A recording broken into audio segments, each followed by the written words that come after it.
What if ancient Egypt was built on top of an Anunnaki city? Not as a claim to be defended, but as a question to be handled the way an archaeologist handles a sealed context, slowly, patiently, with hands kept steady. In a museum storeroom, the air is cooler than the corridors outside. Light is directed, never generous. The smell is a mix of old wood, dust that has been filtered for decades, and the faint mineral dryness of clay that has already surrendered most of its moisture to time. Drawers slide out with a controlled hush, and in each drawer the past sits the way it was last left, labelled, measured, and waiting. A clay prism can be held in two hands, but it doesn't feel small.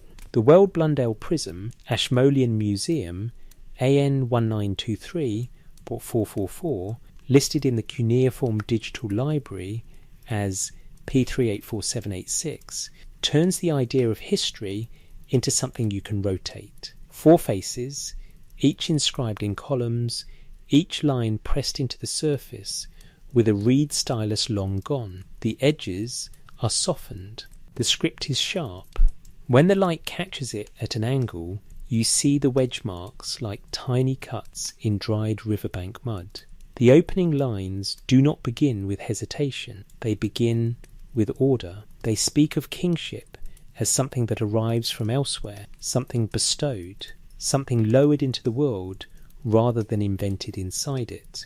The prism frames kingship as a transfer, Namlugal, kingship, descending, then settling. And the first place it settles is not a kingdom in the modern sense, but a city, Eridu. That detail matters, because Eridu is not only a name in literature, it is a place in the soil, a mound in southern Mesopotamia, and in later tradition it becomes a kind of origin point, less political than sacred, less about conquest than about beginnings. The prism is careful about this.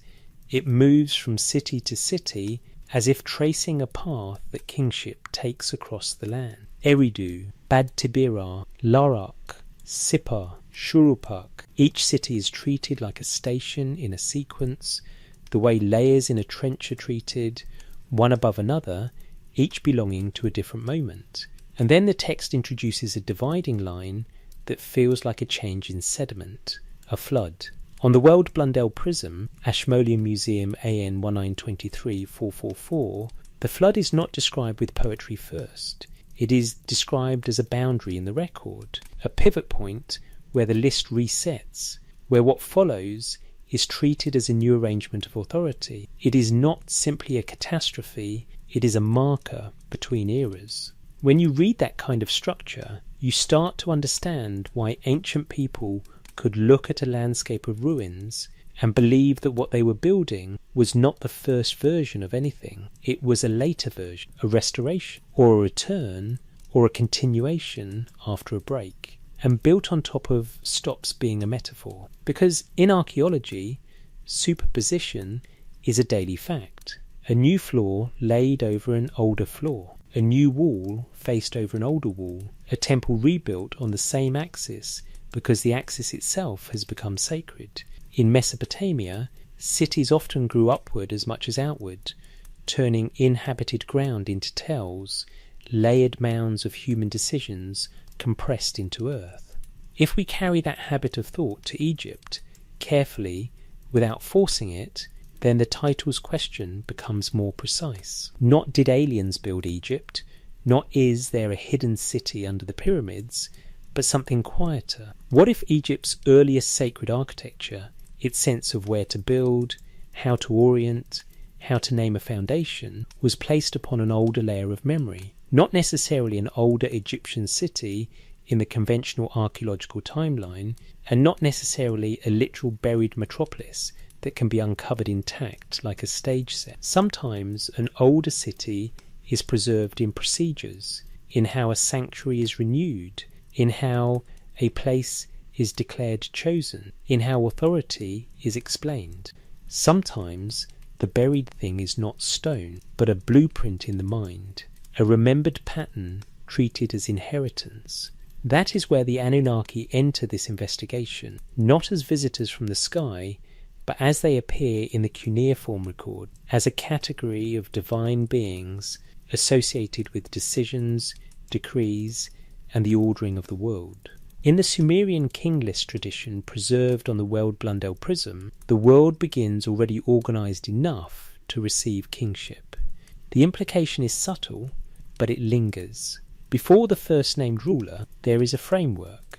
Before the first dynasty, there is an allocation of authority. Mainstream scholarship reads the long reigns and the pre-flood section as mythic time, an intentional blend of legend and historical dynasties, shaped to legitimize later kings by anchoring them to a primeval order. That interpretation is careful and it is strong. A list like this can function as ideology as much as chronology. It can declare what should be believed about the origin of power. And yet, even when we accept that, especially when we accept that, there is still a question worth holding. Why choose a flood as the dividing line? Why make the world feel like it has been reset once already? Why begin with a descent of kingship rather than an invention of kingship? Why is legitimacy framed as something transferred from a higher realm into a human one? Those choices create a mood of inheritance. And inheritance is not only a literary mood. In the ancient world, it is also a building practice. Stones are reused, foundations are respected, sacred places are renewed in the same footprint even when empires change their languages and their gods. So when we ask, what if ancient Egypt was built on top of an Anunnaki city, we can translate the question into the language of fieldwork. What if there is a layer beneath Egypt's monumental age, not necessarily a buried skyline of stone, but a buried logic of restoration, a sense that certain places were already designated, certain plans already known, certain alignments already meaningful, and that the builders of the Nile were continuing something older than their own dynasties. In an archive, the prism sits in its tray, indifferent to our excitement. Clay does not perform, it simply endures. And the most enduring part of this object may be the way it teaches us to think in layers: before the flood, after the flood, kingship descending, kingship transferred, cities receiving authority like a mantle passed hand to hand. If a civilization believes it is rebuilding after a rupture, it will build differently than a civilization that believes it is inventing from nothing. And somewhere far from the museum, in the dry ground where the first cities rose and fell, that distinction begins to feel less like philosophy and more like the first cut of a trowel, one thin line that separates one world from another, while proving, quietly, that both are still there. The oldest habit, building sacred places on earlier sacred places. The ground remembers in layers, not in the way a person remembers, not as a sudden picture or a sentence you can repeat, but as a quiet accumulation, compacted floors, crushed reed matting turned to stains, ash that becomes a pale seam, a threshold worn down by feet that never expected to be counted. In southern Mesopotamia, the oldest cities did not simply spread across the plain. They rose. They rose because people returned to the same places again and again, rebuilding on what was already there, packing yesterday's rooms into tomorrow's foundations. Over centuries, and then over millennia, a settlement becomes its own archive, a mound made of architecture, refuse, and the continuous decision that this spot still matters. Eridu is one of the clearest places to watch that habit in action, because both text and soil keep circling back to it as though it were an origin that cannot be abandoned. On the Sumerian king list, preserved in the Weld Blundell Prism, Ashmolean Museum AN 1923-444, listed in the Cuneiform Digital Library as P384786, kingship is described as arriving from above and settling first at Eridu. The phrasing is formal, almost administrative in tone, and it makes the first seat of authority a city rather than a person. That is not the way modern histories usually begin. It is the way a tradition begins when it believes places are chosen before rulers are named.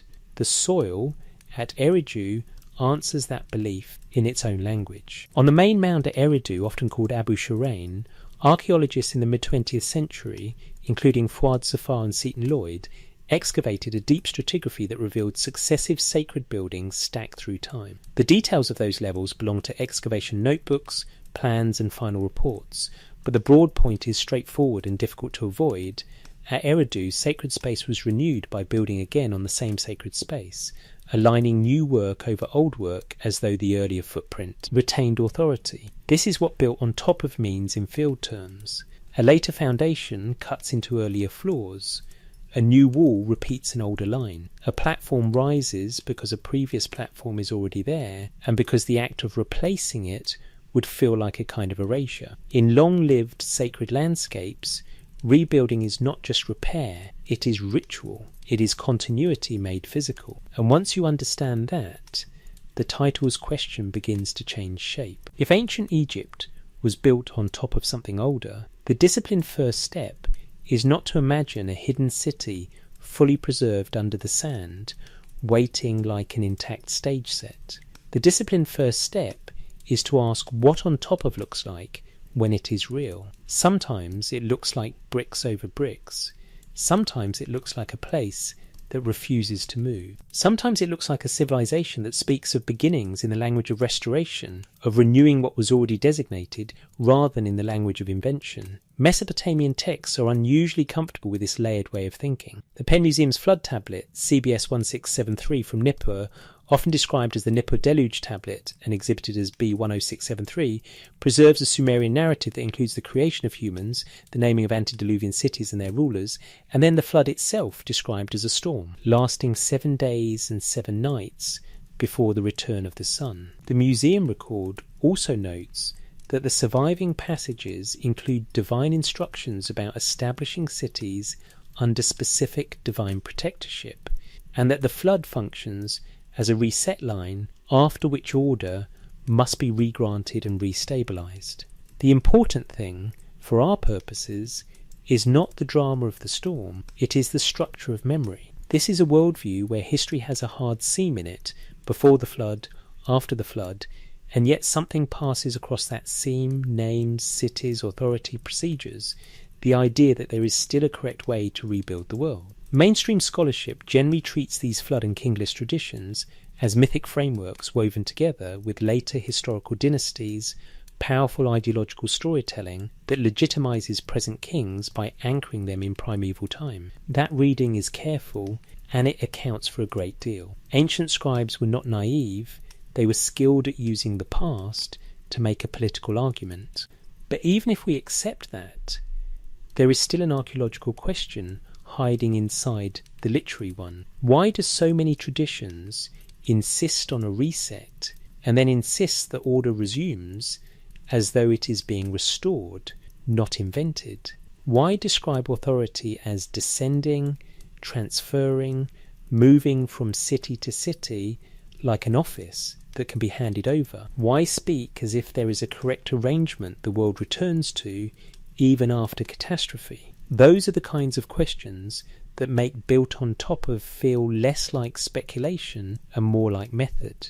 Because archaeologists already know that the most persistent human behaviour is returning to chosen places, and because chosen places tend to gather layers.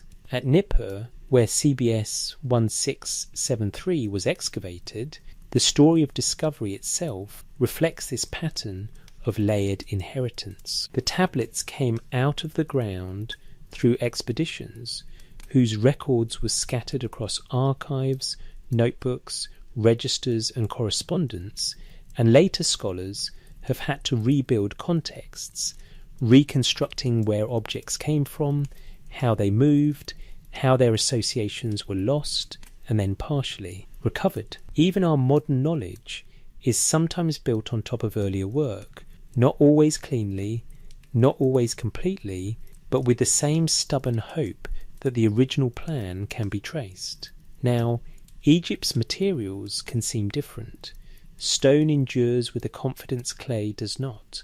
Limestone blocks can look final in a way that mud brick never can. Egyptian monuments often carry names that feel like signatures, a king, a reign, a dynasty, a claim of authorship carved into the body of the work. Yet sacred landscapes in Egypt also repeat. They also renew. They also become layered, sometimes in rebuilt temple precincts, sometimes in reused ground, sometimes in later structures honouring earlier alignments. The Nile deposits silt, deserts deposit sand, dynasties deposit new stone on old ground. So when we return to the title, what if ancient Egypt was built on top of an Anunnaki city, we can hold the question in a way that respects both disciplines. Not, where is the hidden city? But, what would we expect if a civilization believed it was restoring a sacred blueprint inherited from an earlier age? In the Mesopotamian record, the beings modern readers call the Anunnaki belong to a world where decrees are issued, destinies are set, and authority is assigned. They function inside texts as part of an ordering system, and ordering systems, when they become human, often become architecture. If Egypt's earliest monumental choices were shaped by an inherited ordering system, whether borrowed, paralleled, or independently remembered, then the evidence would likely appear first not as an impossible ruin, but as a persistent habit, a tendency to build where something older was believed, to have stood, and to treat the act of building as renewal. A civilization does not need to admit it is building on another civilization in order to behave as if it is building over a previous layer. Sometimes all it needs is the feeling that the ground is already claimed, and when that feeling takes root, the oldest habit begins again, sacred places rising on sacred places, until the earth itself becomes a record of continuity, quiet, compacted, and patient enough to outlast the people who first chose the spot. Kings before kings, when a list becomes a memory device. There is a particular kind of text that does not try to persuade you. It does not argue. It does not explain itself. It simply arranges the world into a sequence, as if sequence alone were a form of truth. A king list is one of those texts. In the palm of a hand, a list can look harmless.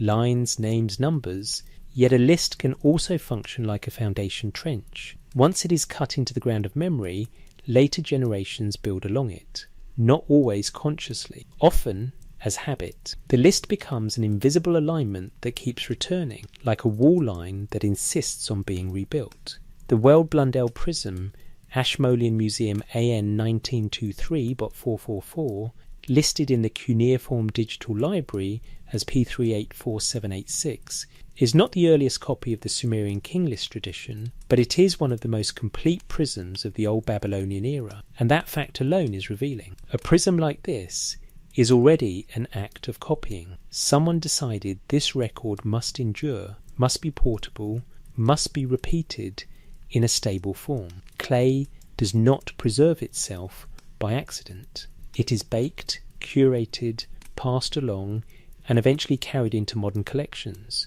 The object itself becomes evidence that preservation was part of the intention. The CDLI record for P384786 even notes its identification as a witness to the Sumerian king list composition, a classification that sits in modern databases the way a museum label sits under glass, quiet, confident, and procedural. The opening premise is startling in its calmness. Kingship, the prism states, is not made by humans first, it descends. In Sumerian, the phrasing begins with Namlugal, kingship, described as arriving from above and settling in a city. The first city named is Eridu. Then kingship moves, Batibira, Larak, Sipar, Shrupak.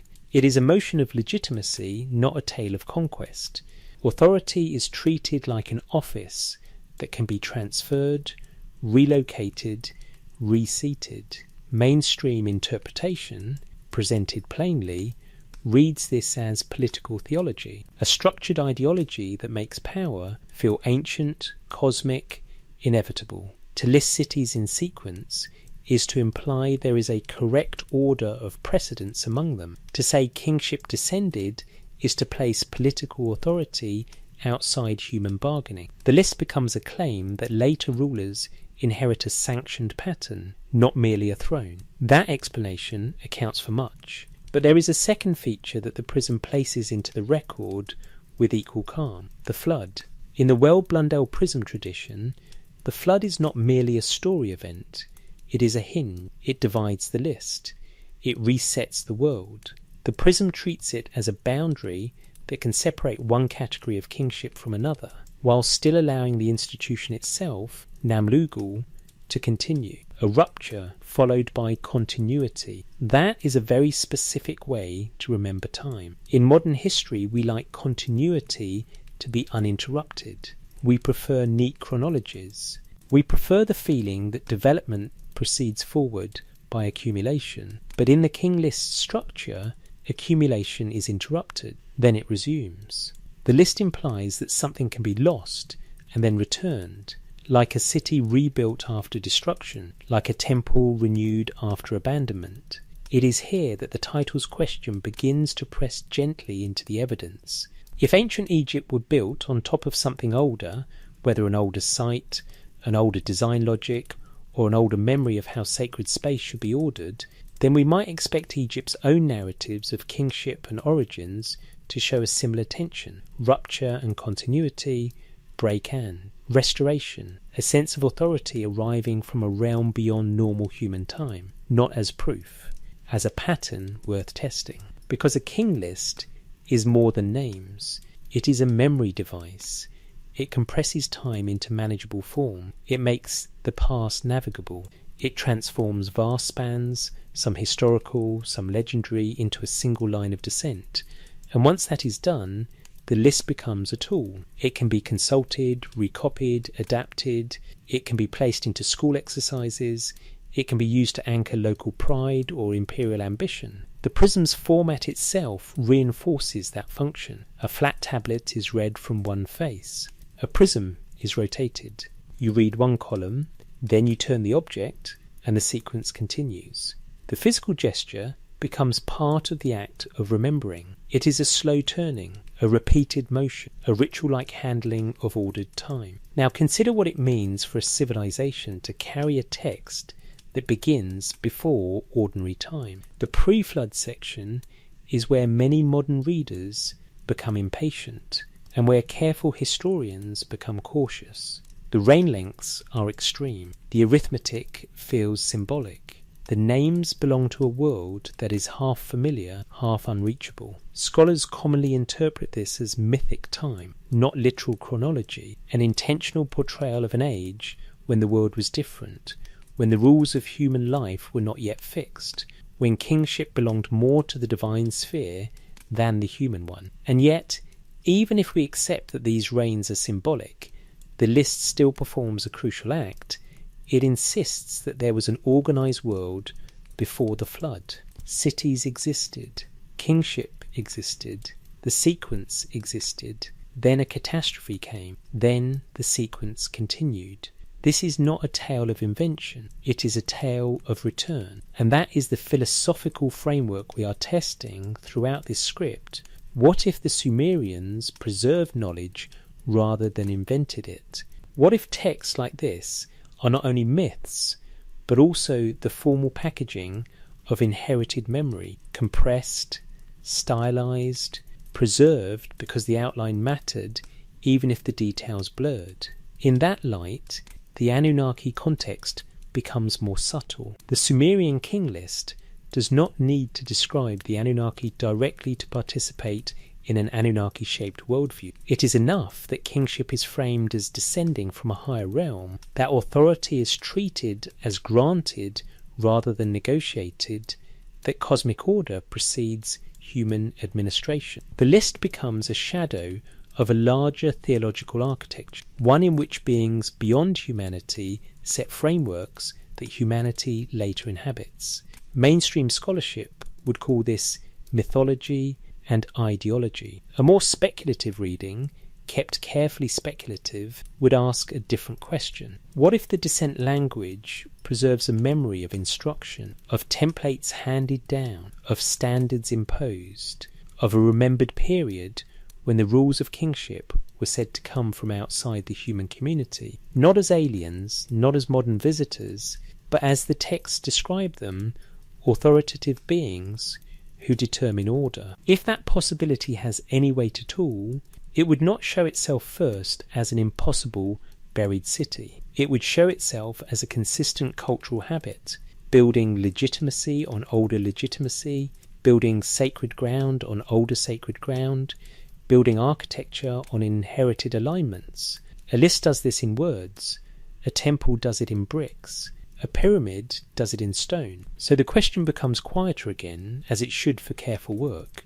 If Egypt's earliest monumental choices were made in a cultural environment that valued restoration and inheritance, whether from its own deep memory, from shared Near Eastern patterns, or from parallel human intuitions, then Egypt might also preserve texts that speak of beginnings as placement, designation, and renewal rather than invention. And in Egypt, there is a famous example of that kind of thinking, a creation theology that centres not on improvisation, but on ordered design, creation as deliberate arrangement, spoken into being like a plan made real. The thought does not need to be forced, it only needs to be held. Because once you have turned the prism in your hands long enough, you realise that a king list is not only about kings, it is about the belief that the world has an underlying structure older than any dynasty, and that the task of civilization is to align with it again and again, even after the floodline, even after the ruins, even after the sand has covered everything once more. The flood is a reset line, not an ending. There are stories that behave like weather. They move through cultures, the way a storm front moves across a plain, changing shape as it travels, carrying familiar pressure patterns, even when the clouds look different from one horizon to the next. And then there are stories that behave like survey lines. They do not simply drift through time, they divide it. In the Mesopotamian tradition, the flood is often that kind of line, not only a catastrophe to be mourned, but a boundary that organises memory into before and after, as neatly as a change in soil colour marks one occupational phase from another. A clay tablet makes that boundary feel physical. The Penn Museum's flood tablet CBS 1673, excavated at Nippur and displayed as B10673, is only the lower portion of a larger composition. Its surviving section is not theatrical. It is matter of fact, 6 columns of Sumerian text, 3 on each side, with enough remaining lines to show how the narrative was built. The museum record describes it as dealing with the creation of humans, the naming of pre-flood cities and their rulers, and then the flood itself, including the storm lasting 7 days and 7 nights before the sun returns, and the survivor offering sacrifices afterward. The record also notes the tablets dating by script to the 17th century BC and its identification within the Sumerian flood tradition, with a CD line number P265876 noted in the museum entry. The tablet even preserves, in summary form, the way the story links cities to specific divine protectors, Eridu to Ea, the god of water, before the reset line arrives. What makes this object so useful for our question is that it treats civilization as something that can be instructed into existence. The text is described as containing divine instructions to a man that include building cities under particular divine protectorship.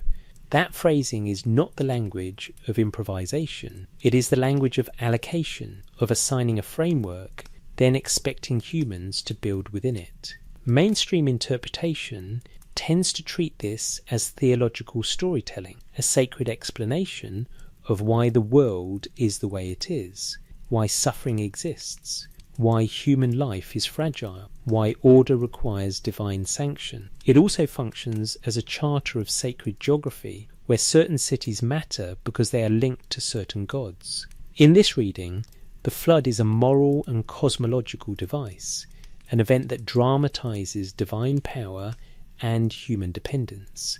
That view is coherent and it is widely held, but the tablet leaves room for a quieter, more procedural observation. The flood is not simply a punishment in the way later audiences sometimes imagine. In the structure preserved here, it operates as an administrative boundary. It interrupts a chain of continuity and then re-establishes it. It is as though the narrative was saying there was an earlier world with its own cities, rulers and divinely assigned roles.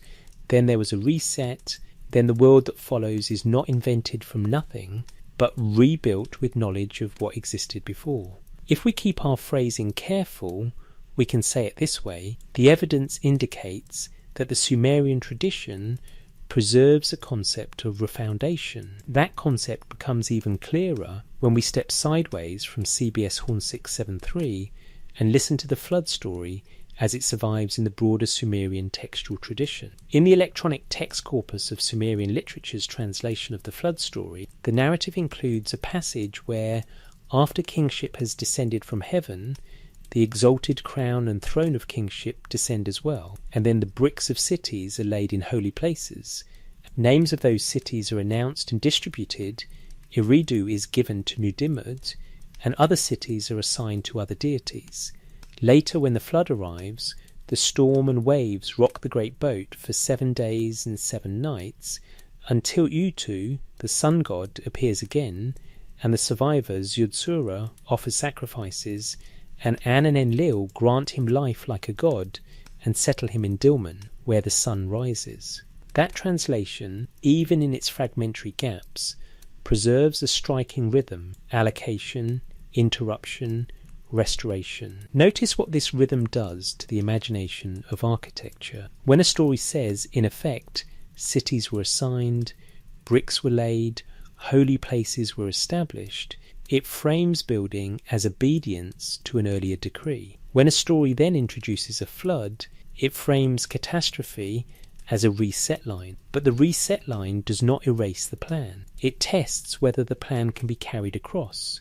This is where the title's question becomes sharper. If ancient Egypt were built on top of an Anunnaki city, the most disciplined approach is not to demand that the flood story name Egypt. It does not. The more disciplined approach is to ask what kind of mental world could make the title's idea plausible as a cultural behaviour. A society that repeatedly tells itself in sacred literature that civilization began through divine allocation, and that civilization could be rebuilt after a catastrophic reset, will naturally be more willing to treat its own building projects as restorations. Not restorations of bricks necessarily, restorations of order. In this worldview, the most important inheritance is not a tool or a technique. It is a pattern, a correct arrangement of cities, roles, and sacred places. Humans do not invent the arrangement, they enact it, they preserve it, they rebuild it when it breaks. That is why in Mesopotamia the flood sits so close to kingship. In the king list tradition preserved on the Weld Blundell Prism, Ashmolean Museum AN 1923.444, listed in the CDLI as P384786, the flood is used as a dividing line within the record of kingship itself. In the flood tradition preserved on CBS 10673, the flood is used as a dividing line within the record of civilization, cities, rulers, building instructions. In both cases, the flood is a seam in time, but not an ending. It is a reset line that permits continuity to resume. Mainstream scholarship would caution that these are literary structures, formal devices, not literal historical logs. That caution is appropriate. But even literary structures reveal how a culture organises thought. And the thought being organised here is the thought of inheritance. Now, if we bring that thought toward Egypt, we should do it the way we would bring a new hypothesis toward a trench wall, by looking for matching shapes, not by forcing the soil to confess. Egypt has its own ways of speaking about beginnings, sometimes in terms of primeval waters, sometimes in terms of a first mound, sometimes in terms of creation by speech and design. Those Egyptian traditions do not need to be borrowed from Mesopotamia to resonate with it. Humans living beside great rivers may independently develop similar metaphors, waters as origin, order as fragile, sacred places as the first stable ground. Yet the Mesopotamian evidence adds an unsettling possibility, held gently. What if some early civilizations felt quite sincerely that they were not the first builders? What if they believed they were rebuilding after a reset? Whether that reset was a remembered catastrophe, a symbolic boundary, or an inherited theological claim. The flood story does not prove such a thing, but it preserves a habit of mind, the habit of drawing a hard line through time and then continuing on the far side of it as though the plan had never entirely disappeared. And once a culture accepts that habit, it becomes easier to imagine building on top of something older, not only in soil, but in meaning. A temple can be rebuilt on a temple because the ground is sacred. A city can be rebuilt on a city because the place has been assigned. And a civilization can rebuild its world because it believes the blueprint somehow survived the water. Atrahasis and the problem of noisy humanity. At some point, every flood story reveals what it truly protects. Not the boat, not the animals, not even the survivor's name. What it protects is the idea that order can be interrupted without being erased.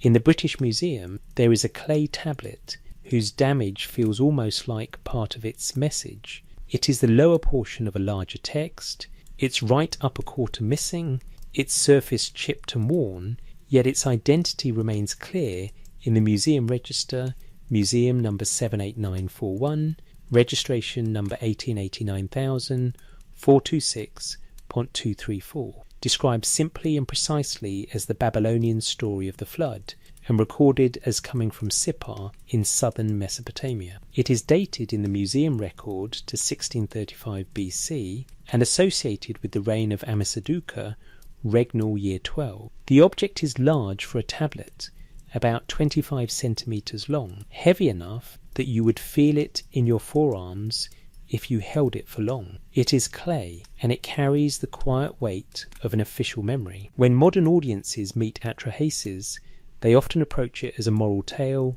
Humans grow too numerous, too noisy, too disruptive, and the gods respond with correction. That reading is not wrong, and in mainstream scholarship it sits alongside a broader understanding of Mesopotamian flood traditions as theological literature, stories explaining why the world contains suffering, why divine decisions can be severe, and why survival is sometimes framed as a special grant rather than a human right.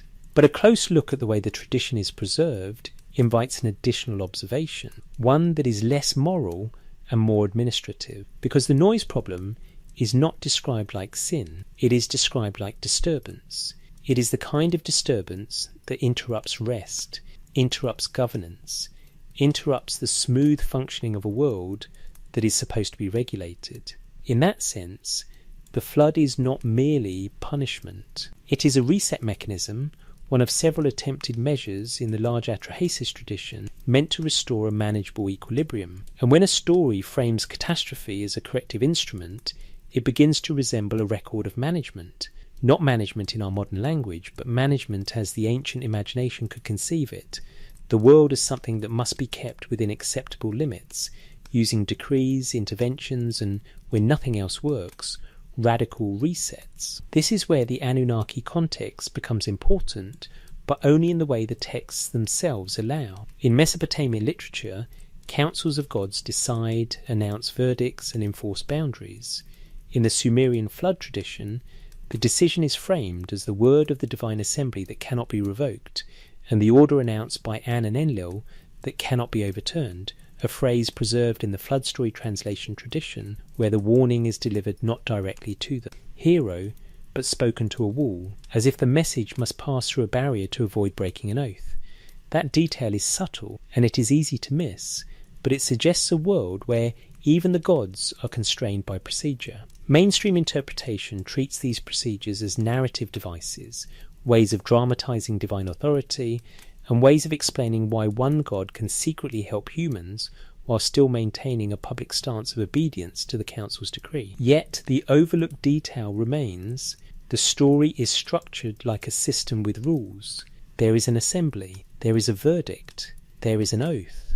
there is a method for leaking the plan without violating the oath. There is an engineered survival response. Then, after the reset, there is a regranting of life. If we keep our language careful, we can say this could suggest that the flood tradition preserves a memory of governance as much as it preserves a memory of disaster. And if governance is the underlying theme, then building on top of takes on a new meaning, because governance is not only about kings, it is about infrastructure, cities, canals, temples, granaries, places where decisions become physical. In the Penn Museum's flood tablet CBS 10673 from Nippur, described in the museum record as containing divine instructions that include the building of cities under the protectorship of specific deities, the story already links civilization to assignment. Eridu is specifically mentioned as a port town tied to Ea, the god of water. This is the language of allocated jurisdictions, a city given to a deity like an institution placed under a patron. Now compare that to the Atrahasis framing of disturbance. If humans become unmanageable, and if the divine response is to reset the system, then the underlying premise is that civilization operates according to a plan that must be maintained. The plan can be disrupted by population, by noise, by imbalance, so the plan is corrected. And that invites a speculative question, kept speculative, and no more than that. What if some ancient societies inherited the feeling that their cities were not spontaneous growths, but restorations of an intended arrangement?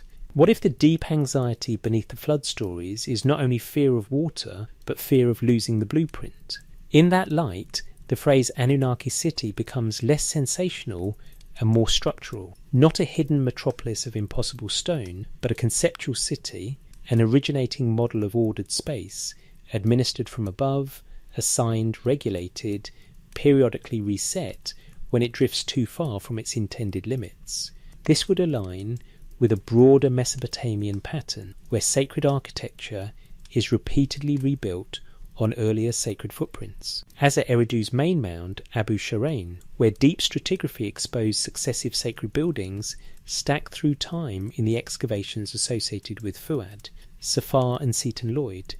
The physical habit mirrors the mental one, restoration over invention, and it also resonates quietly with a particular kind of Egyptian claim we will later examine, that creation itself can occur through speech, through thought, through order designation, rather than through trial and error invention. In Egypt, that idea survives in a stone that claims to be a copy of an older, deteriorating original, the Shabaka stone, British Museum Year 498, which presents creation as brought about by Pitar by means of the spoken word, and frames its own text as preservation. For now, we stay with the clay. The British Museum tablet 78941 from Sipar is incomplete, and its incompleteness is instructive. These traditions reach us as fragments, a broken edge, a missing corner, a narrative we rebuild from surviving pieces.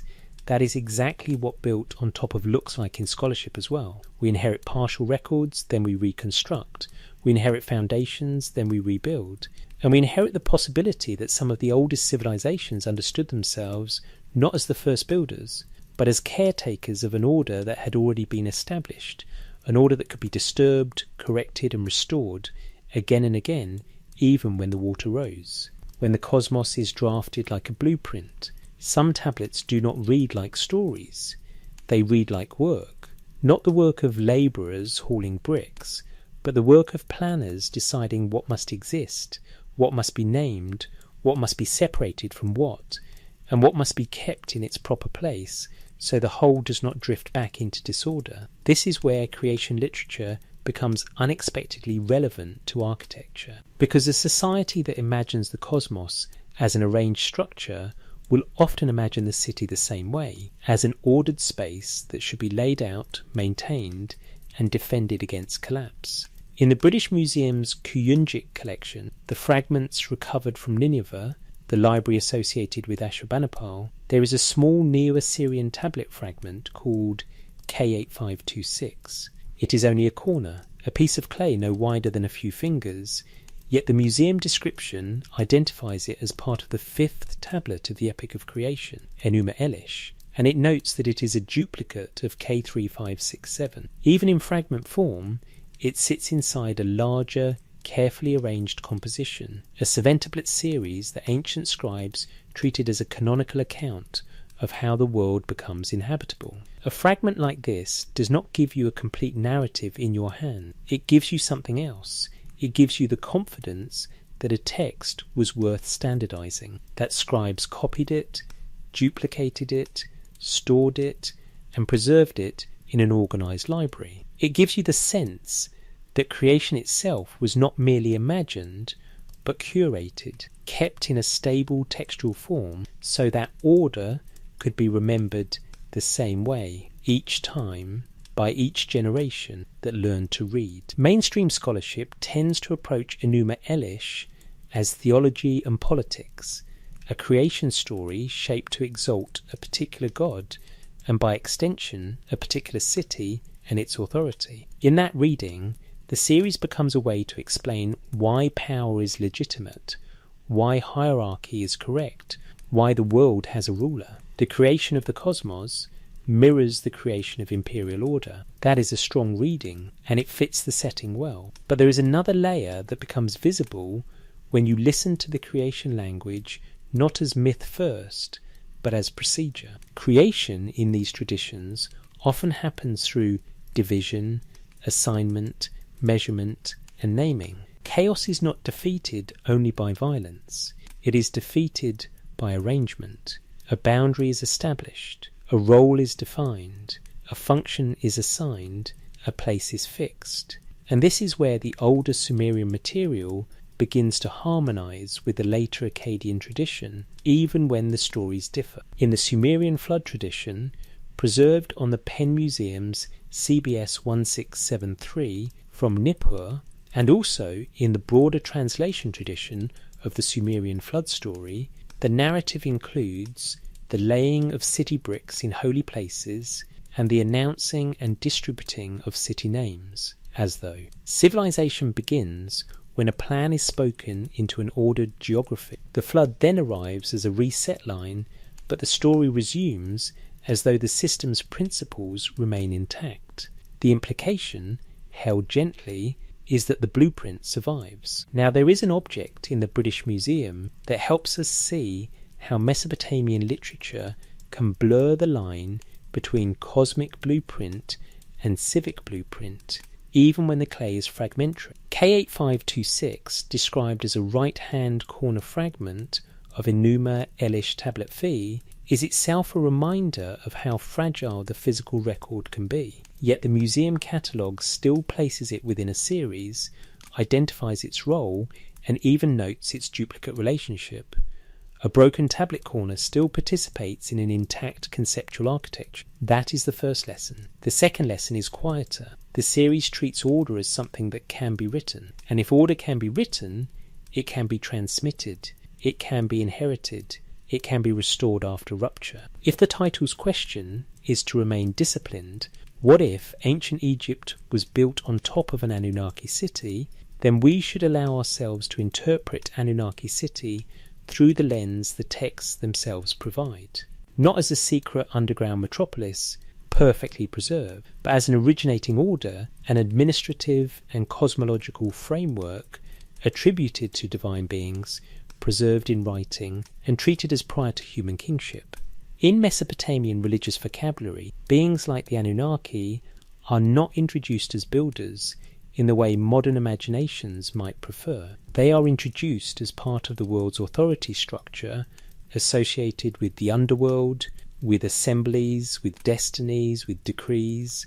Their realm is not necessarily a skyline, it is jurisdiction. And jurisdiction is one of the most architectural concepts a civilization can possess. A jurisdiction implies boundaries. A boundary implies surveying. Surveying implies a plan. And a plan implies that a city is not merely a cluster of houses, but a diagram of order made visible. This is why, in some Sumerian compositions, temples are described with a language that feels almost like structural description. In the temple hymns tradition, a shrine can be called a foundation of heaven and earth, an Abzu shrine, a place where destiny is determined, a place whose interior is cool, whose exterior determines fate. Such phrases do not give us engineering drawings, but they show the mental world in which a building is not just shelter, it is a cosmological instrument. It is where decisions are anchored. Mainstream interpretation would say these are metaphors, sacred language meant to elevate a temple beyond its brickwork.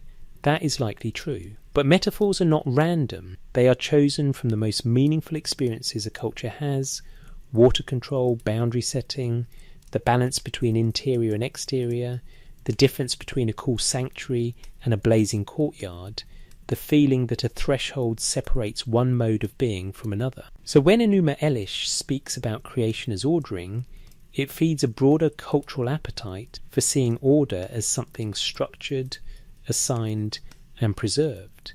A people who speak this way about the cosmos are already halfway towards speaking this way about civilization. Now we can hold an alternative possibility, low confidence, clearly speculative. What if some of these texts preserve more than metaphor? What if the insistence on decrees, allocations, and measured order reflects a deep cultural memory that the first cities were not understood as inventions, but as restorations of an older template, one attributed to divine authority, because no human author could claim it? In that reading, built on top of, becomes a phrase about legitimacy. Egypt, like Mesopotamia, builds legitimacy through sacred origins. And Egypt preserves a striking example of that impulse, a stone that claims to be a rescue of an older, deteriorating text. The Shabaka stone, British Museum E498, is described in the museum record as preserving the Memphite theology and as presenting Ptah as creating all things by means of the spoken word, while also framing itself as a copy made to preserve an ancient text from deterioration. Even the Egyptian object insists on inheritance. The authority comes from an older document, a prior tradition, a rescued blueprint of thought. We don't need to force these traditions into a single origin story. We only need to notice the shared habit. Both cultures repeatedly frame beginnings as preservation. A world is made orderly by decree. A city becomes legitimate by assignment. A text becomes powerful by claiming it is a copy of something older. And the more a civilization leans into that habit, the more natural it becomes to build literally on top of earlier sacred ground, and mentally on top of earlier sacred memory. A broken clay corner in Nineveh can still belong to a complete cosmic architecture, and a complete cosmic architecture, once believed, can quietly shape how stone is laid beside a river far to the west, where another civilization will later claim that its own world began when order first rose from water. The temple that must be built exactly as commanded. There is a particular tone that appears in some ancient building texts. It is not pride, it is not invention, it is compliance. A voice that says, quietly and repeatedly, I built it as it was given to me. I followed what was set out. I did not improvise the sacred. In Mesopotamia, the most revealing construction narratives are often the ones that treat architecture as a received obligation rather than a creative act. They describe a world in which a temple is not designed so much as restored into correctness, as though its ideal form exists prior to any king who claims credit for raising it. This is why the Gudea tradition matters. In the Sumerian composition commonly known as the building of Ninirsu's temple, preserved across multiple manuscripts and presented as a composite in the electronic text corpus of Sumerian literature, the king is not introduced as an architect in the modern sense. He is introduced as a caretaker who must align himself with a command. He prays, he waits, he receives instructions, he gathers materials as though fulfilling a specification. He treats the process as fidelity to an order that precedes his own ingenuity. Mainstream interpretation approaches this as royal ideology and temple theology. The ruler demonstrates piety and legitimacy by showing that he does not build for himself, but for the god. The detailed attention to ritual propriety and correct procedure becomes a political statement. The city's prosperity depends on the king's ability to rebuild the sacred centre properly. That reading is fair, but it leaves an interesting problem on the table. Why does the literature so often emphasise exactness? Why does it so often depict the temple as something that must match an already established pattern? If temples were merely expressions of local creativity, we would expect the literature to celebrate novelty. Instead, the tradition leans toward the language of restoration, a right way, a correct form, an obligation to build faithfully. This matters for our central question because it offers a model of how a civilization can build monumental structures while still thinking of itself as preserving, not inventing. If the Sumerians understood sacred architecture as restoration of a prior template, then the idea of building on top of becomes more than physical stratigraphy. It becomes intellectual stratigraphy, later builders placing their work on top of an earlier plan they believe already exists. And once that habit exists, it can travel by imitation, by parallel development, or simply by shared human logic. Because the Nile Valley and the Mesopotamian floodplain share a deep practical truth, stable order is difficult to maintain beside a river. Water sustains. Water destroys.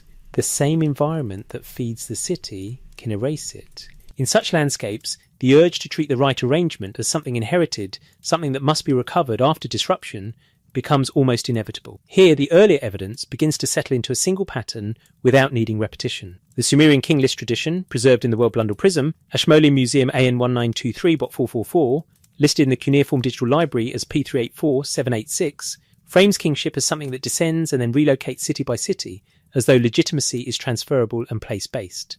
The flood tradition, preserved on the Penn Museum's CBS 10673 from Nippur, frames cities as assigned under divine protectorship and treats the flood as a reset line after which order is regranted rather than invented. The Atrahasis tradition, represented materially for us by the British Museum's Museum number 78941, registration 1889426.234, frames catastrophe as a corrective instrument within a system constrained by decrees and procedures.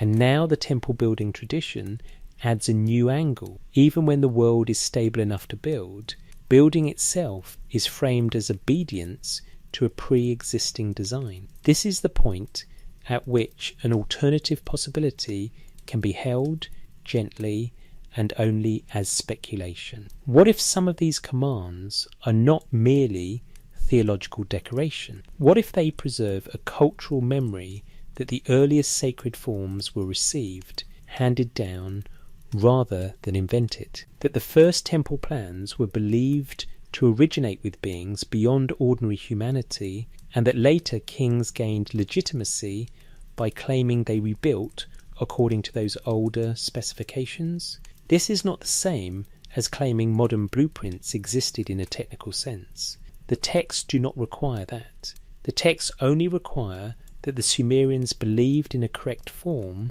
that precedes the builder. And that belief is enough to shape civilization. Because a builder who believes he is restoring an older standard will behave differently from a builder who believes he is creating something unprecedented. He will measure against tradition. He will repeat forms. He will rebuild on older footprints. He will treat the act of renewal as sacred.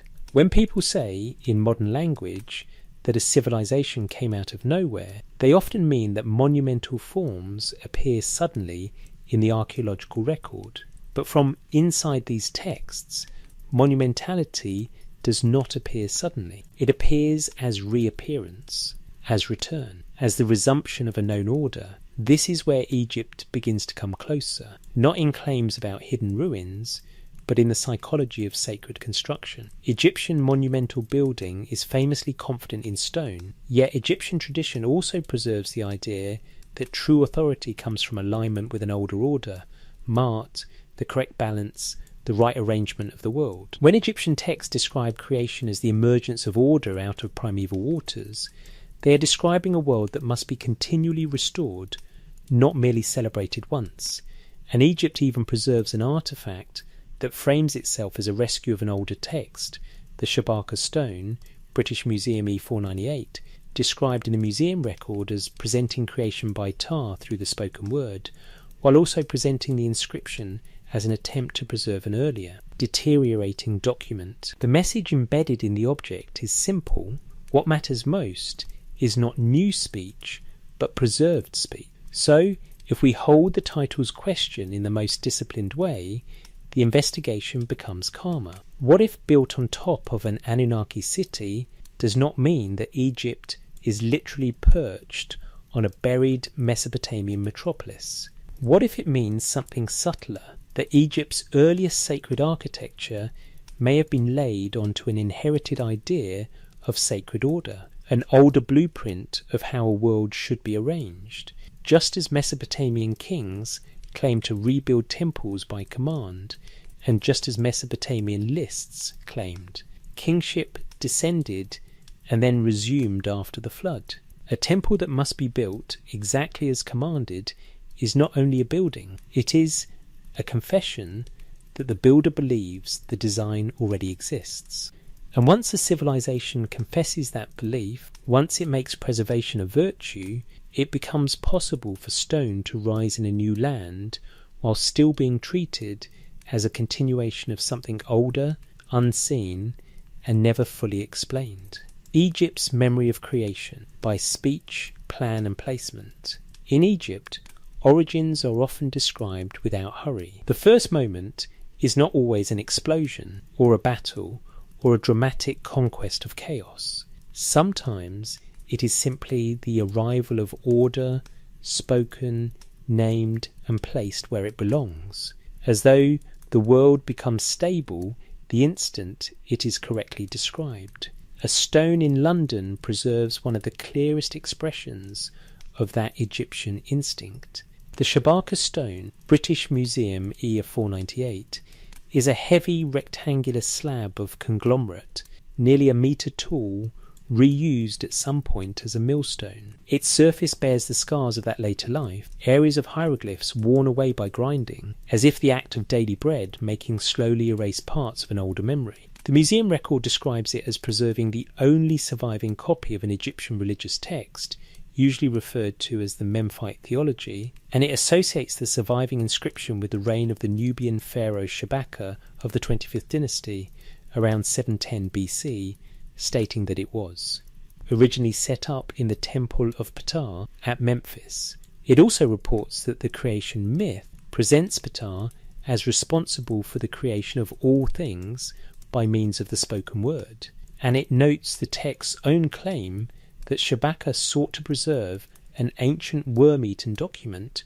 by having it transcribed for posterity. Mainstream scholarship, as represented in the museum commentary, treats the rescued papyrus story with caution. The record notes that it is generally accepted the text, in its present form, was composed in Shabaka's time, and that the rescue narrative is likely a rhetorical device rather than literal history, while also acknowledging that there is still scholarly dispute over whether the content embodies a genuinely ancient tradition or is largely a 25th dynasty work in both wording and subject matter. The museum record even presents the political context: Shabaka's Nubian dynasty consolidating control, Memphis as an important and sometimes resistant city, and the stone possibly functioning as an act of conciliation toward the Memphite priesthood by elevating Ptah's primacy. This mainstream reading is not something to dismiss.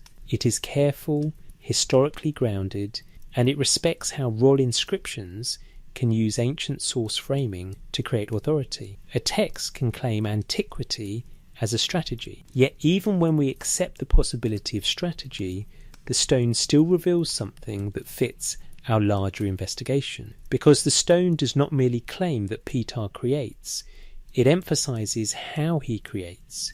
Creation here is not portrayed primarily as a craft performed with hands. It is portrayed as a conceptual act, thought and speech producing reality. The world comes into form because it is spoken into arrangement. In a cultural logic like this, language is not decoration. language is infrastructure. And once creation is imagined as a plan spoken into being, architecture begins to look less like invention and more like alignment. To build in such a world is to place stone in accordance with an already known ordering principle. The correct words exist, the correct names exist, the correct relationships exist. The builder's task is to restore them in matter. This is where Egypt and Mesopotamia begin to echo one another in a way that does not require borrowing. In Mesopotamia, we have already seen texts that treat civilization as allocation, cities assigned, names announced, bricks laid in holy places, kingship descending as a transferable institution. In Egypt, the Shabaka stone frames cosmic order as something that can be articulated into existence. In both traditions, the deepest authority is not located in the builder, it is located in the prior pattern. Mainstream interpretation might still say these are only metaphors, the natural language of religion. But metaphors shape behaviour. A society that believes words can found a world will also believe that names can found a city. A society that believes order is spoken into place will also believe that disorder can be corrected through restoring the proper sequence, correct rites, correct alignments, correct foundations. And the Shabaka stone adds one more dimension that is crucial to our core thesis: preservation. Whether or not the worm-eaten papyrus story is literal, the stone wants to be read as preservation. It presents itself as an act of rescue, taking something older and fixing it into a durable medium so it cannot be lost again. It is a monument to the idea that what matters most is not the new thought, but the saved thought. That is exactly the philosophical atmosphere in which built on top of becomes plausible as a civilizational instinct, because built on top of is what preservation looks like when you cannot carry the original forward intact. You keep the footprint, you keep the axis, you keep the name, you keep the claim that the form is older than you. And here, the title's phrase, an Anunnaki city, can be reheard without sensationalism, not as a statement that Egypt literally covered a Mesopotamian metropolis, but as a question about whether Egypt's own sacred architecture at its earliest monumental moments could have been framed internally in its own logic as a restoration of an older supra-human ordering principle. In Mesopotamian texts, the Anunnaki belong to the realm where destinies are set and decrees are made. In Egyptian theology, as preserved on Ear 498, the moment of creation is also the moment of decree. The world becomes ordered because it is correctly declared. The parallel is not proof, but it is a pattern worth holding. Civilizations that describe beginnings as restoration of order may build in ways that feel like continuations rather than inventions. If that interpretation has merit, even as a possibility, then the earliest stone foundations along the Nile might not need a buried city beneath them to qualify as built on top of something older. It would be enough that Egypt believed the correct plan preceded the builders, just as Mesopotamian kings claimed they built temples as commanded, and just as Mesopotamian lists claim kingship descended and resumed after the flood. The Shabaka stone itself, worn by later hands, tells us something quiet. Even a sacred text can be ground down, even a memory can be damaged, and yet a civilization may still choose to preserve the idea that the plan was older, and that the task is to restore it again and again by speech, by placement, and by stone. The royal canon and the feeling of deep time. A list can be a bridge, not a bridge made of stone, but a bridge made of names, laid out one after another so that the mind can cross distances it would otherwise fail to measure. In Mesopotamia, we have already held a king list in the hand, the Weld Blundell Prism, Ashmolean Museum, AN 1923, 444, listed in the cuneiform digital library as P384786, where kingship descends and cities receive it as though authority attaches itself to particular places. That list is not only chronology, it is a map of legitimacy. Egypt too preserves a list that behaves this way, though its survival is more fragile than stone and more delicate than clay. The Turin King list, often called the Turin Royal Canon, is preserved in the Museo Egizio at Turin as Papyrus Cad 1874. What survives is not a continuous scroll, but a field of fragments, assembled and reassembled over time. The museum's account of its modern history reads almost like a second archaeology. Gustav Seyfarth arranging fragments in 1826, Richard Lepsius producing an early facsimile in 1834, John Wilkinson copying in 1851, Hugo Ibscher remounting fragments in 1930, Giulio Farina producing an extensive edition in 1938, Alan H. Gardner improving transcription and noting unplaced fragments in 1959, and later researchers, Kitchen, Helk and Kim Reiholt among them, continuing to refine reconstruction until conservation work by Miriam Crutch in 2022 cleaned and consolidated nearly 300 fragments and remounted them on. Japanese paper. This sequence of restorations is not a footnote, it is part of the meaning, because a king list does not only preserve the past, it reveals a civilization's insistence that the past remains recoverable even when it breaks apart. A papyrus can fragment like dried leaves, yet scholars and conservators still attempt to restore its order piece by piece, as though the correct sequence carries an authority beyond the individual fragment. In a way, the modern restoration echoes the ancient impulse: order must be recovered, a canon must be made legible again. Mainstream Egyptology treats the Turin Canon as one of the most important king lists for Egyptian chronology, written in hieratic and used with caution alongside other sources to reconstruct sequences of rulers.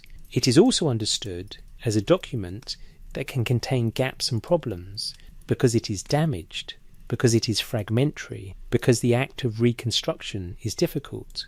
No careful historian treats it as a perfect ledger, and yet, even in its brokenness, the canon preserves an atmosphere that matters for our title. It preserves the feeling of deep time. To list kings is to claim continuity. To claim continuity is to imply that authority persists beyond individual lives, beyond individual dynasties, beyond the lifespan of stone temples and palaces. A king list is a statement that the institution of kingship survives collapse, disorder, and transition. It suggests that even if cities move and capitals change, the central thread remains. That is exactly the structural role the flood plays in Mesopotamian king list tradition, a rupture that divides time, followed by the continuation of kingship on the far side. Egypt's lists do not need the same flood seam to create the same psychological effect. In Egypt, the seam is often something quieter, the fragility of memory itself. A papyrus that must be reconstructed from hundreds of pieces is an object lesson in how easily continuity can be lost, unless a culture, and later a scholarship, insists on restoring it. And this brings us back to our core thesis. What if the Sumerians preserved knowledge rather than invented it? If that is even partly true, then the act of preservation becomes the true engine of civilization. The most important human achievement would not be discovery, but continuity. Not invention, but transmission. Not novelty, but restoration. The Turin Canon sits within that framework naturally. It is a document about kings, but it is also a document about the human refusal to let the chain break. Now, there is a risk here, one we must acknowledge openly. A king list can create an illusion of seamlessness. It can compress centuries into a column of names. It can smooth over regional rivalries. It can omit contested reigns. It can present legitimacy as a single line even when the historical reality was messy. In that sense, a king list is never neutral. It is a crafted memory. Mainstream scholarship emphasizes this. Lists are political documents. They are curated narratives. But that very fact makes them even more relevant to our investigation, because a curated memory often reveals what a civilization most wants to believe about itself. Mesopotamia's king list begins with kingship descending from a higher realm, and it frames the earliest world as already organised. Egypt's canonical listing tradition, preserved in Papyrus Cat, 1874, does not need to use the same phrasing to imply a similar conviction that kingship is not a human invention, but a sacred institution that must be restored, maintained, and re-established whenever it threatens to fragment. And now, with the title in mind, we can hold a careful, medium-confidence question. If Egypt's monumental beginnings were built on top of something older, what would the evidence look like? It might look like a list that reaches back beyond easy recall. It might look like a persistent claim that order existed before the present arrangement, and that the present arrangement is a resumption. It might look like an artefact that describes itself as a copy of something older, like the Shabaka stone, British Museum E498, which frames itself as preservation even while scholars debate the antiquity of its content. It might look, above all, like a civilization that treats correct order as older than any builder who claims to create it. That is the quiet link between papyrus, clay and stone. A king list is not a building, but it behaves like a foundation. It stabilizes the present by anchoring it to a past that feels immeasurably deep. And when a civilization feels itself anchored to deep time, it becomes easier, psychologically, ritually and politically, to build on top of earlier layers, because building becomes an act of continuity, a way of placing new stone on old ground without admitting that anything truly began with you. The papyrus fragments rest in their modern mounting, held in place by conservation and careful hands. The ancient scribes who wrote the names are long gone, and the kings themselves are longer gone still, yet the sequence remains, reconstructed against loss. And that persistence, the refusal to let order disappear, is the same persistence that makes monumental building possible after disaster, after fragmentation, after silence. It is the persistence that makes a civilization feel, even in its beginnings, as though it is standing on something older. 3 explanations that compete and 1 detail they share. When you gather texts like these and place them side by side, the temptation is to make them agree, to force them into a single narrative that runs smoothly from river to river, from clay to papyrus, from Mesopotamia to Egypt. But the evidence does not ask for smoothness, it asks for patience. Because what we actually have is not one story, but several kinds of memory, preserved in different media, assembled under different political pressures, copied and recopied for different reasons, and still capable of pointing in more than one direction at the same time. So we hold 3 explanations in the same hand, the way an excavator holds 3 sherds from the same layer without yet deciding which vessel they belong to. The first explanation is the most conservative, and it deserves to be stated clearly. These texts are myth, shaped into history like form to serve cultural needs. The Sumerian king list tradition, preserved in the Weld Blundell Prism, Ashmolean Museum AN 1923444, listed in the Cuneiform Digital Library as P384786, begins with kingship descending from heaven and then moves through reigns that stretch beyond ordinary human time. Mainstream scholarship treats this as a blending of legendary and historical dynasties, an ideological framework that anchors later kingship in a primeval order. The long reigns are read as mythic time, and the before the flood section is understood as a literary device that separates an imagined primordial era from later political reality. The list's function in this reading is not to tell us what happened, but to tell us what authority should feel like, older than memory, sanctioned from above. The flood tradition reinforces this pattern. The Penn Museum's flood tablet, CBS 10673 from Nippur, also described in the museum record as B10673, presents creation, pre-flood cities and rulers, and then the deluge lasting 7 days and 7 nights before the sun returns, with Enki warning Ziusudra and An, and Enlil granting him life afterward. The museum description also notes that the preserved passages include divine instructions to build cities under specific divine protectorship, and it links the object to a recognized Sumerian flood tradition. In mainstream terms, This is theology, a story about divine human relations, fragility of life, and the moral or cosmic logic of catastrophe. In Egypt, the Shabaka stone, British Museum E498, is likewise read through political and theological lenses. The museum record describes it as a conglomerate stela, later reused as a millstone, inscribed with the Memphite theology in which Ptah creates all things by means of the spoken word. And it notes scholarly caution that the stone's claim to preserve a worm-eaten ancient text is likely rhetorical, with debate remaining about how ancient the underlying tradition may be. In this conservative reading, the stone is a prestige object, a theological statement used for political consolidation, presenting an origin story that exalts Memphis and Ptah. If we stop here, the title's question, what if Egypt was built on top of an Anunnaki city, would be answered with a gentle no. It would be treated as modern overreach, myth mistaken for archaeology. But the evidence allows a second explanation, and it is not a conspiracy, it is a more subtle claim. These texts encode wisdom about order, how to keep a world stable. In this reading, creation language is not about the literal beginning of the universe. It is a formal way to describe how order is established and maintained. A city is a model of the cosmos. A temple is a machine for stability. A king list is a tool for continuity. The Shabaka stone, British Museum E498, is especially revealing for this because it frames creation as an act of speech and conceptual design, Ptah creating by means of the spoken word. Whether the text is older or newer, it preserves a powerful idea.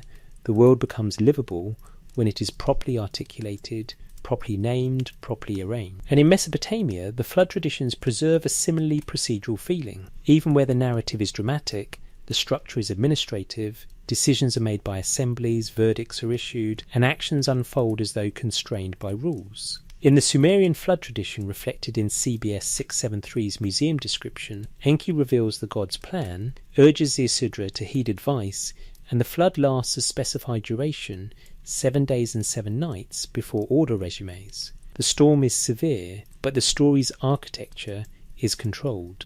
In this second explanation, Anunnaki becomes a way to speak about the suprahuman dimension of order, about the belief that laws, rights and correct arrangements are not invented by ordinary people, but received from a higher authority. Not aliens, not machines, simply beyond us, in the ancient religious sense. And this leads to a third explanation, the one that is most controversial and must be held with the lowest confidence. These texts preserve a historical memory of rupture and restoration, not necessarily a single global flood in the modern sense, and not necessarily a literal city of the Anunnaki buried under Egypt's monuments, waiting to be found intact, but a remembered boundary in time, a belief that civilization has been reset before, and that what followed was not invention from nothing, but restoration of an older arrangement. Here the evidence is not a single sentence. It is the repetition of a structure across traditions. In the Sumerian king list tradition, on AN 1923-444, the flood functions as a dividing line inside kingship itself. Kingship descends, time stretches into a primordial register, then the flood arrives as a seam, and kingship continues afterward. The record does not treat the flood as the end of legitimacy. It treats it as a boundary after which legitimacy resumes.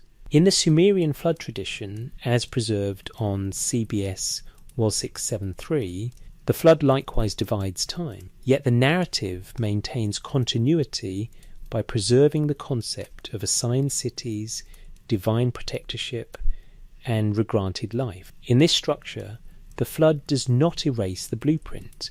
It tests whether the blueprint can survive. And in Egypt, the Shabaka stone's most quietly important feature is not only its theology, but its self-presentation as preservation. A text claiming to rescue an older deteriorating source and fix it into stone for posterity, even while scholarship debates whether that claim is rhetorical or literal. Either way, the object shows that Egyptian tradition valued the idea of inherited knowledge, knowledge framed as older than the present speaker. Now we can return to the title and finally allow the three explanations to compete without forcing a verdict. If ancient Egypt was built on top of an Anunnaki city, then one meaning could be purely mythic, later cultures imagining older foundations to deepen sacred authority. Another meaning could be encoded, a symbolic way of saying that Egypt's order rests on suprahuman principles, preserved and transmitted like a plan. And another meaning could be historical memory, a belief that the world has been rebuilt after rupture, and that monumental building is an act of restoration. Those explanations disagree with one another, and we do not need to choose between them yet. But there is one detail they share, and it is the detail that keeps returning in every object we have touched: the insistence on inheritance. Kingship descends rather than being invented. Cities are assigned rather than merely settled. Creation is spoken and placed rather than discovered by trial and error. Texts claim to preserve older texts, and lists are reconstructed, whether in clay prisms or in papyrus fragments, as though the correct sequence is itself a kind of sacred ground. If that shared detail matters, then our core thesis becomes less like a modern provocation and more like a careful way of listening. What if the Sumerians, and the Egyptians too, saw themselves not as inventors standing at the beginning of everything, but as restorers, people tasked with recovering order that had already existed, preserving it across breaks, and building their world on top of what they believed had come before? The question does not need to shout. It only needs to remain open, like a doorway in a temple wall, still standing, still aligned, waiting for the next step across the threshold. If Egypt was built on an older city, what would we expect to find? In archaeology, the most responsible kind of imagination is the kind that produces predictions. Not predictions about what we want to find, but predictions about what must be true if a claim has merit. So we take the title and we translate it into field expectations. What would we expect to find if ancient Egypt was built on top of an Anunnaki city? Not as a spectacle, not as a secret revealed, as a disciplined test. First, we would expect layers.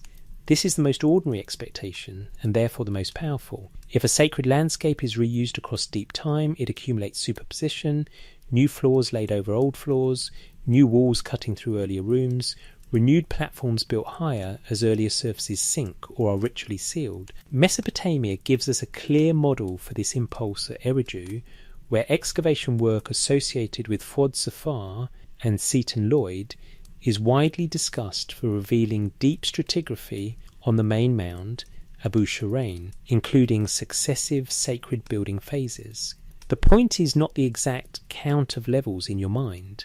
The point is the behaviour. Sacred ground is renewed where it already is. Second, we would expect continuity claims, not necessarily in the modern sense of a continuous settlement record, but in the cultural sense, texts that insist authority did not begin with the present builders. Mesopotamia preserves this in the Sumerian king list tradition on the Well-Blundell Prism. Ashmolean Museum AN 99223444, listed in the cuneiform digital library as P384786, where kingship is framed as descending rather than being invented, and where the flood functions as a seam within the list, dividing eras while allowing kingship to resume. A society that thinks this way is already prepared to rebuild after rupture without claiming absolute novelty. Third, we would expect a reset line that does not erase the plan. A civilization that believes it is rebuilding after catastrophe will preserve a boundary in memory. Mesopotamia does this overtly in flood traditions. The Penn Museum's flood tablet, CBS 10673 from Nippur, describes a narrative structure that includes creation, pre-flood cities and rulers, then a flood lasting 7 days and 7 nights before the sun returns, and afterward a restoration of life and legitimacy. The museum record also notes that divine instructions include the building of cities under specific divine protectorship. That is the crucial detail. The story frames civilization as something allocated and instructed, not stumbled into. Fourth, we would expect instruction language in building traditions, not the modern language of blueprints, but a persistent cultural insistence that sacred architecture must match a prior correctness. Mesopotamia preserves this most clearly in the temple building tradition associated with Gudea, a king portrayed as building because he is commanded, not because he is inspired. This is the logic of restoration. The right form exists before the builder arrives. If Egypt were truly built on top of an older sacred order, whether literal buried remains or inherited blueprint, we would expect Egyptian tradition to show a similar reverence for preservation over invention. And Egypt does preserve an artefact that makes this explicit. The Shabaka stone, British Museum E498, presents Pitar as creating all things by means of the spoken word, and it frames the inscription as an attempt to preserve an older deteriorating text, even while the museum record notes that scholars often treat that rescued papyrus story as a rhetorical device and debate the antiquity of the underlying tradition. Regardless of where one stands on the dating debate, the cultural behaviour is visible, authority is strengthened by claiming inheritance. Fifth, we would expect archives that survive as fragments, then are rebuilt. This is not only an ancient behaviour, it is also a modern one. The Turin King List, preserved as Papyrus Cat, 1874 in the Museo Egizio, survives in hundreds of fragments and has a long history of restoration and rearrangement by scholars and conservators, culminating in modern conservation work that cleaned, consolidated and remounted the fragments. The document's very survival illustrates the deeper impulse.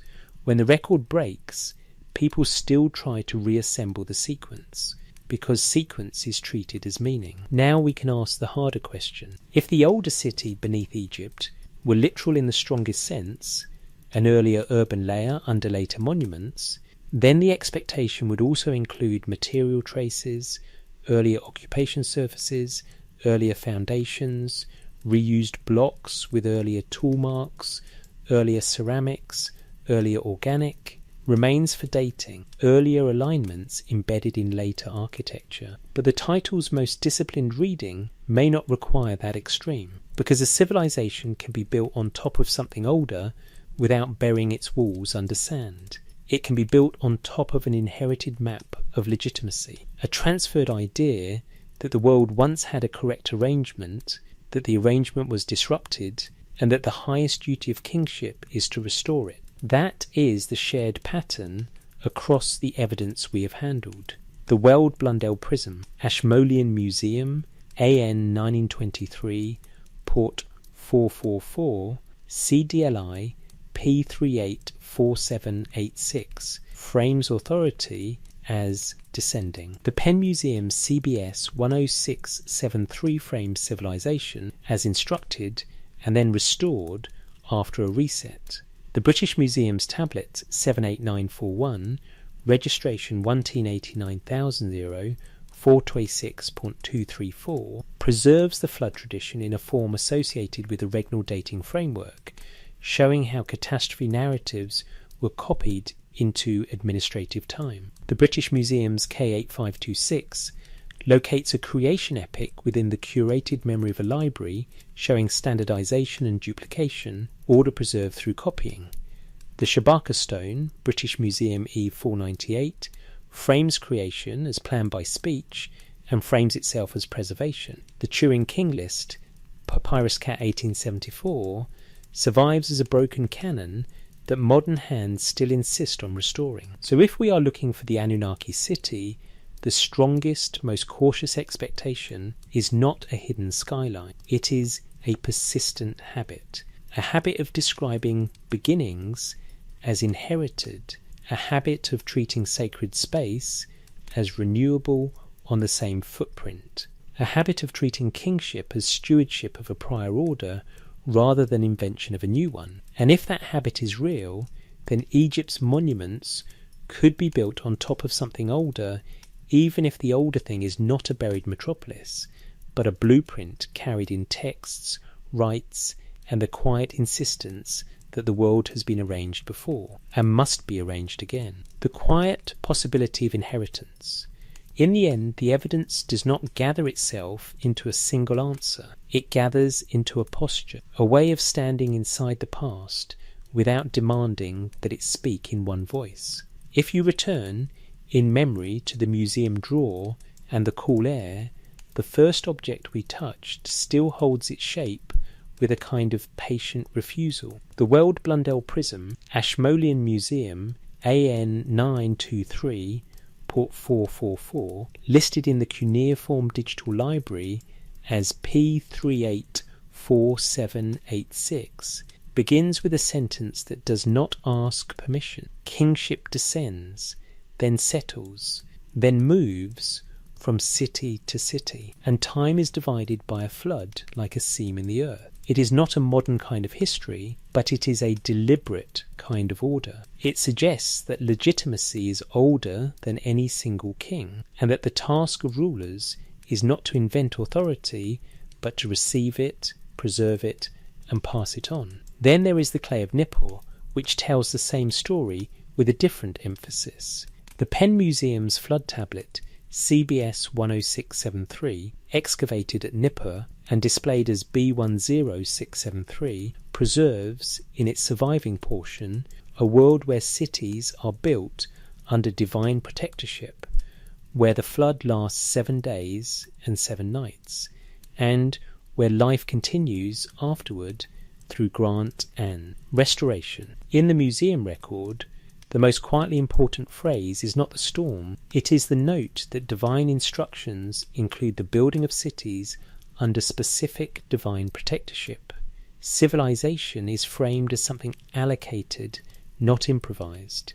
And then there is Sipar and the worn authority of a broken clay surface. The British Museum's tablet 78941, registration 1889,426,234, is described in the museum record as the Babylonian story of the flood, dated in that same record to 1635 BC and associated with the regnal year of Amisaduqa. Even as a damaged object, it represents a tradition that treats catastrophe as a reset mechanism inside a world governed by decrees and procedures. In such a world, survival is not simply luck. It is something that happens when a plan, leaked, preserved, obeyed, crosses a boundary that should have erased it.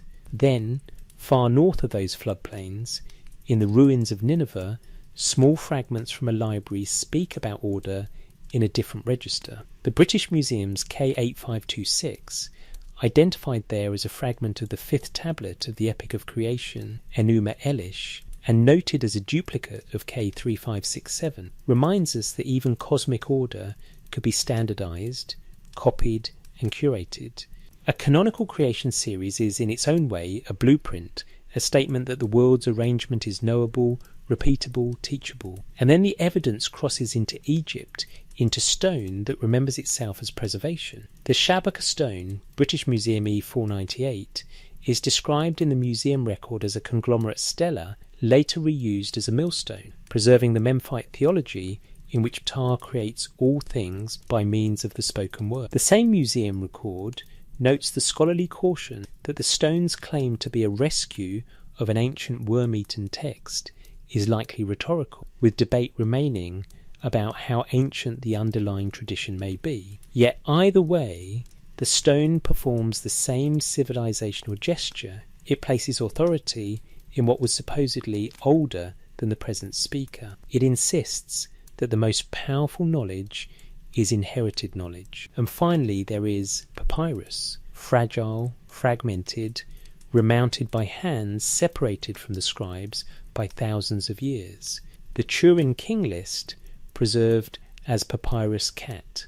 1874 in the Museo Egizio survives as an assemblage of nearly 300 fragments, restored and rearranged across generations of scholarship and conservation. Even without reading a single name aloud, the object teaches the same lesson: continuity is precious enough to rebuild after it breaks. So what do we do with the title now? What if ancient Egypt was built on top of an Anunnaki city? A strict literal reading would demand physical remains beneath Egyptian monuments, walls under walls, streets under plazas, a buried urban grid waiting to be uncovered.